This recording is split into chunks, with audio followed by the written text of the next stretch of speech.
Danielle is helping us make a special cake as a surprise for Mummy and Dad. There we go.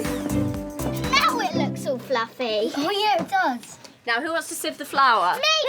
Okay, Topsy, you hold it. I'll pour. And Tim, get ready to tap. Go.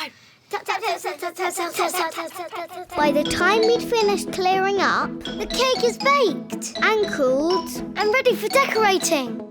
Oh, that cake looks really yummy. I know, it will taste yummy as well. When can we decorate the cake? Oh, now? What would you like to decorate it with? I know, maybe...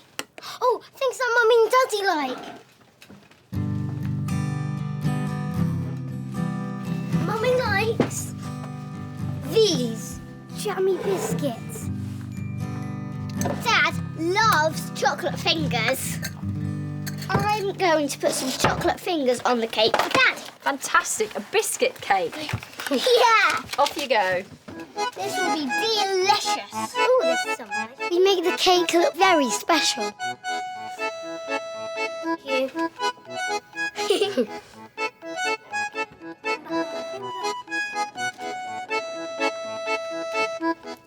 I know. It looks really good, doesn't it? It looks fantastic. Well done, Topsy and Tim.